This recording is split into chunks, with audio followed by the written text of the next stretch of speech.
त्यानंतर पाहूयात पुढची बातमी। जेएनयू विद्यार्थी संघाची निवडणूक झाली आहे आणि निवडणुकीमध्ये डाव्यांनी आपला झेंडा फडकावलाय। धनंजय कुमार हा जेएनयू विद्यार्थी संघाचा अध्यक्ष झाला आहे, तर भाजप प्रणित अभाविप विद्यार्थी संघटनेचा पराभव झालाय। 4 वर्षांनंतर विद्यार्थी संघटनेच्या निवडणुकीमध्ये आता डाव्यांनी आपला झेंडा फडकावल्याचं पाहायला मिळालं आहे। जवाहरलाल नेहरू विद्यापीठाच्या विद्यार्थी संघाच्या निवडणुकीत डाव्यांनी झेंडा फडकावलाय। 4ही पदांवर भाजपच्या अभाविप या विद्यार्थी संघटनेचा पराभव झालाय।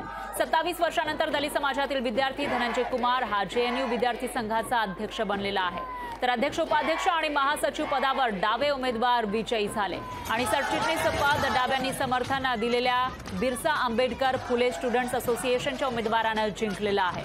जवाहरलाल नेहरू विद्यापीठामध्ये शुक्रवारी 4 वर्षांनंतर झालेल्या विद्यार्थी संघटनेच्या निवडणुकीमध्ये 73% मतदान झालं आणि 7,700 पेक्षा जास्त नोंदणीकृत मतदारांनी गुप्त मतदानाद्वारे मतदान केलं आहे आणि आपले अध्यक्ष उपाध्यक्ष निवडले।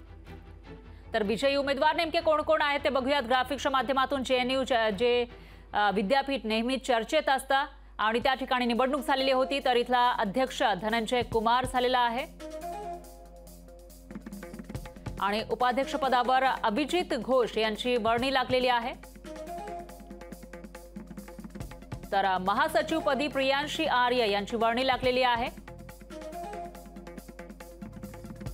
आणि संयुक्त सचिव म्हणून मोहम्मद साजिद यांची वर्णी लागली आहे।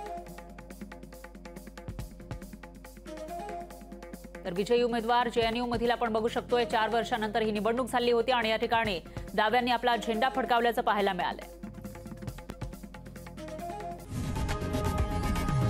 लोकशाही मराठी ऐका, पहा, जागरूक रहा।